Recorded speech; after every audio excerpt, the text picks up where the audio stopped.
Petit TikTok du soir pour vous inviter, les amis, on ne le répète jamais assez, mais à faire attention à la façon dont vous divulguez votre vie privée sur Internet. Pour ma part, je parle extrêmement peu de ma vie privée sur Internet. Ça va faire 5 ans que sur Internet je partage des vidéos. Avant d'être sur TikTok, donc depuis 2023, j'étais sur les autres réseaux.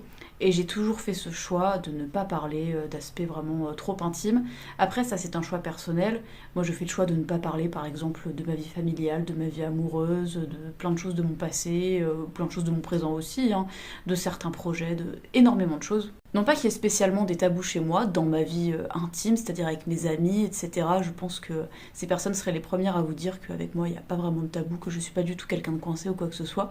Pour autant, j'ai fait ce choix, publiquement, de ne pas parler de choses trop privées qui me concernent.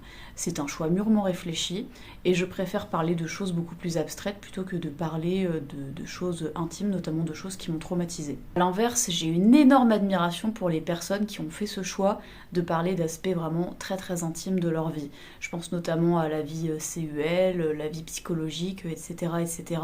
Parce qu'on va pas se mentir, c'est une forme de sacrifice de soi hein, quand même, parce qu'on ne sait pas qui regarde nos vidéos. Et paradoxalement, ça peut être beaucoup plus gênant des fois quand ce sont des proches que quand ce sont d'illustres inconnus. Donc j'admire profondément ces personnes-là, quand en tout cas c'est dans le but de rompre avec certains tabous, de libérer la parole sur des sujets qui font peur, etc., etc. Je trouve ça absolument génial. Et à l'inverse, j'ai tout autant de respect pour des gens qui veulent rester secrets comme moi. Enfin, chacun fait ce qu'il veut, du moment que c'est réfléchi, je dirais. Et ça n'a rien à voir avec une entrave morale. Même si quand on parle trop de soi, on peut aussi parler trop de son entourage. Il faut faire attention parce que ça aussi, il faut y penser. Notre vie n'appartient pas qu'à nous, dans le sens où quand on raconte ne serait-ce que des story time ou des choses comme ça, du contenu assez léger en apparence, il faut faire super gaffe parce que si on parle de certaines personnes, bah, elles n'ont peut-être pas trop envie qu'on parle d'elles sur Internet.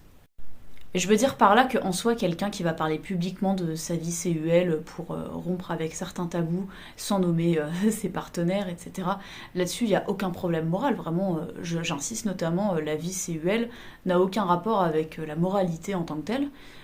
Pour autant, j'ai envie de dire, faites attention à vous les gens. Vous savez pas encore une fois qui regardent vos vidéos et faites attention à votre petit cœur, vraiment. Donc tant que c'est un choix mûrement réfléchi, il n'y a pas de souci. Pour autant, au-delà de faire attention à son petit cœur, il faut faire attention aussi à sa sécurité, notamment quand on est une femme, on va pas se mentir. Personnellement, moi, il y a des petites choses comme ça que j'ai instaurées, au-delà du fait de ne pas aborder des sujets qui me concernent de manière très très directe, qui concernent mon intimité sous tous les aspects.